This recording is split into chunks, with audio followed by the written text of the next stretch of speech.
নমস্কাৰ বন্ধু বান্ধৱীসকল, আপোনালোকক মোৰ চেনেললৈ স্বাগতম জনাইছোঁ। বন্ধু বান্ধৱীসকল, 23 ফেব্ৰুৱাৰী মহাভৈমী একাদশী এই পবিত্ৰ দিনটিত কৰক এই কাম। এনে কৰিলে হাজাৰ গুণ ফল লাভ কৰিব পৰা যায়। তাৰেই দুটামান কথা লৈ আপোনালোকৰ ওচৰত উপস্থিত হৈছোঁ। বন্ধু বান্ধৱীসকল, সকলো তিথিতকৈ একাদশীক সৰ্বশ্ৰেষ্ঠ হিচাপে মনা হয়। এই পবিত্ৰ দিনটিত জপ তপ ব্ৰতৰ দ্বাৰা অধিক পুণ্য লাভ কৰিব পৰা যায়। মান্যতাৰ অনুসৰি এই একাদশী হৈছে মনৰ কামনা পূৰণ কৰাৰ একাদশী।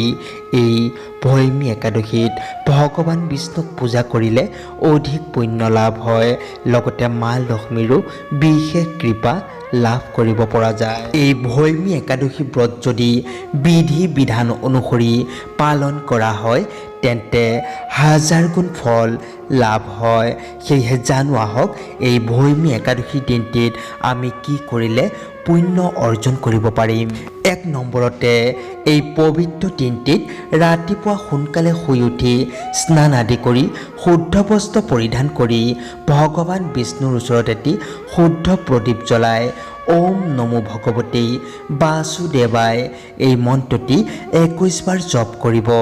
দেখিব ভগৱান বিষ্ণুৰ কৃপা আপোনাৰ ওপৰত সৰ্বদাই পৰি আছে। 2 নম্বৰতে, এই পবিত্ৰ দিনটিত যদি ব্ৰত ৰাখিব পাৰে তেন্তে অত্যন্ত মংগল হয় আৰু এই দিনটিত দুখীয়া দৰিদ্ৰক অন্ন ভোজন কৰালে আৰু দান কৰালে অত্যন্ত পুণ্য লাভ কৰিব পৰা যায়। 3 নম্বৰতে, এই পবিত্ৰ দিনটিত যদি পবিত্ৰ মনেৰে আৰু মন শুদ্ধ কৰি ৰাখিব পাৰে আৰু ভগৱানক জপ কৰি থাকিব পাৰে তেন্তে অত্যন্ত পুণ্য লাভ কৰিব পৰা যায়। 4 নম্বৰতে, এই পবিত্ৰ দিনটিত খং ৰাগ অভিমান আৰু হাই কাজিয়াৰ পৰা বিৰত থাকক, কাৰণ এই পবিত্ৰ দিনটিত যিমান পাৰে শুদ্ধ ভাৱেৰে থাকিবলৈ চেষ্টা কৰিব।